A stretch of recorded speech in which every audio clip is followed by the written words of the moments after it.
Di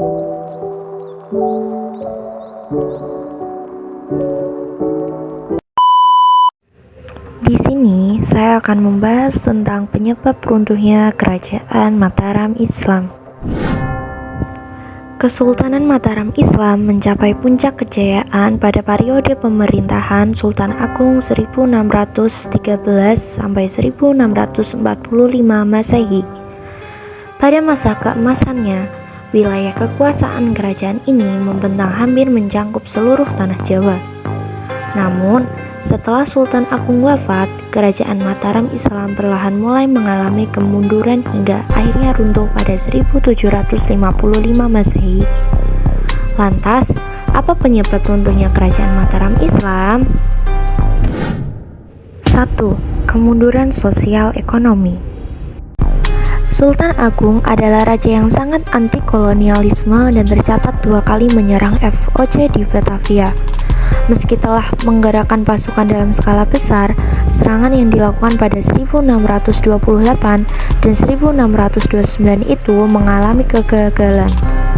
Akibat kegagalan tersebut, keadaan ekonomi rakyat Kerajaan Mataram Islam menjadi susah dan menurun karena sebagian masyarakatnya yang dipaksa berangkat berperang. Setelah periode Sultan Agung, Kerajaan Mataram Islam semakin banyak menghadapi peperangan. Hal ini membuat bidang ekonominya kian merosot dan penurunan penduduk di pedalaman tidak dapat dihindari. Selain harus bertahan hidup di tengah kemiskinan dan kelaparan, masyarakatnya juga menghadapi kegelisahan sosial. 2. Banyak negeri taklukan yang melepaskan diri.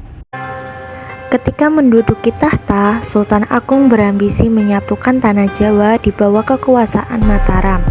Usaha ekspansi dan perebutan hegemoni politik di Jawa yang dilakukan para sultan setelahnya ternyata justru membuat kondisi sosial dan ekonomi penduduk mengalami kemunduran. Akibatnya, timbul ketegangan politik di dalam kerajaan ataupun wilayah taklukan Mataram, hingga memunculkan gerakan disintegrasi. Gerakan pemisahan diri dilakukan oleh kerajaan-kerajaan kecil taklukan Mataram pun tidak bisa diatasi oleh para pengganti Sultan Agung. 3. Campur tangan Belanda. Kontras dengan sikap Sultan Agung, para sultan pengganti memberi izin Belanda untuk ikut campur masalah kerajaan.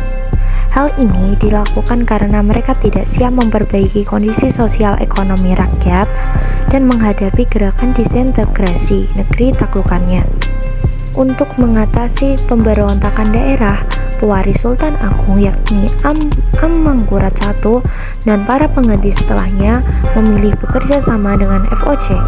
Tentunya kesempatan ini dimanfaatkan baik oleh Belanda yang memang berambisi untuk menguasai tanah Jawa. Sejak itu, Mataram dan VOC selalu terlibat dalam perjanjian yang sangat merugikan pihak kerajaan. 4. Perselisihan antara pewaris tahta. Masuknya pengaruh Belanda menimbulkan perselisihan antara pewaris tahta Mataram. Hal ini semakin dimanfaatkan oleh Belanda untuk melemahkan Kerajaan Mataram Islam.